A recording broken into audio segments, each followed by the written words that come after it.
Georgia with a 45-0 win over, I was about to say Appalachian State, it was Austin Peay. Solid. I thought they were solid the whole day. I was in and out a lot. Justin Fields looked good. Jake Fromm, I thought really looked good. The quarterbacks looked good. They went a combined, just those two guys were 19 of 24 by my quick math and about 120 yards.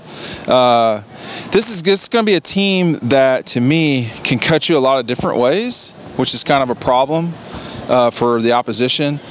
I didn't watch a lot of South Carolina today. I probably only watched about 4 or 5 drives. But Georgia, the thing about it is that they are, they're so big up front on the offensive line.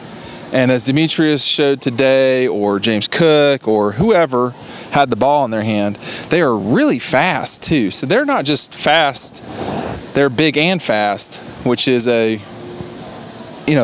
difficult thing to deal with at the end of the day. Now, they were playing Austin Peay, not a great team, but when you don't allow a touchdown at all or a score, there's something to be said for that in today's college football.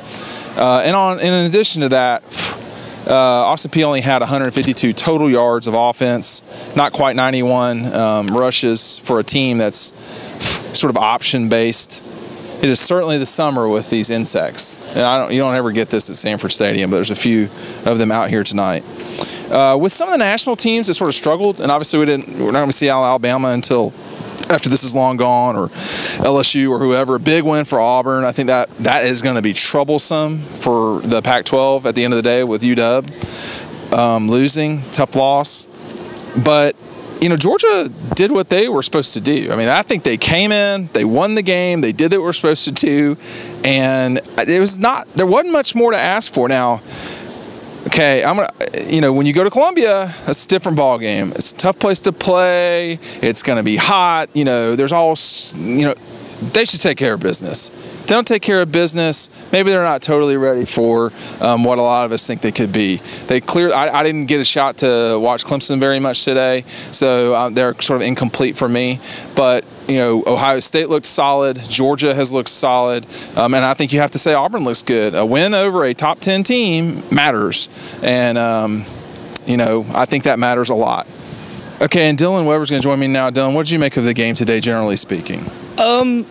I thought at the very beginning, just to get a little nitpicky, the defense gave up some big chunks and plays, but that was towards the beginning, and I think they were just starting off the season. I don't think past that, they gave up 0 points. There's really nothing else you can ask for from that. Yeah, it's hard to really criticize that. Was there anything that jumped out to you negatively? What did you make of the punting situation? You got a hold of one of them. I thought the punts were great. Both were farther than 50 yards. I think the first one bounced out the back of the end zone, but he booed that thing 55 yards. So that's for a freshman punter, for someone that Kirby's kind of been saying there's been a few shanks, it's been a little shaky. I thought it looked great.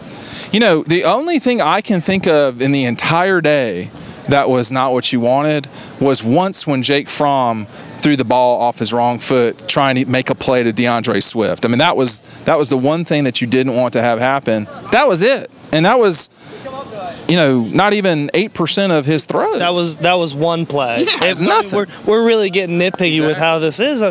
We always tend to find or to criticize things, but there really is very little to criticize here. Today there just wasn't much, and so part of it was who they played, but part of it is, look, if they're we're going to hear this standard talk a lot. If they go and beat Carolina 20-3 or something, then they'll say, well, people will say, well, South Carolina's not that good. All right, well, whatever. You got to play who's on the field, and today they dominated. Yeah, they came out and just did what they wanted to do and did exactly what they needed to do. In and out. And Kirby mentioned this. They even got a lot of chances to get some guys that don't have a lot of experience, some experience playing today, which I think was really important for them before South Carolina next week. All right, they will go to the cockpit. Look, they should win the game, but it is a tricky place to play. I've been there a lot, and it's a tough place to play. So, Georgia and South Carolina next week, CBS. But today it was a 45-0 beating by Georgia of Austin Peay. And we're going to wrap it up here before we get hit by water again and insects. Team Legge signing off for Dog Post.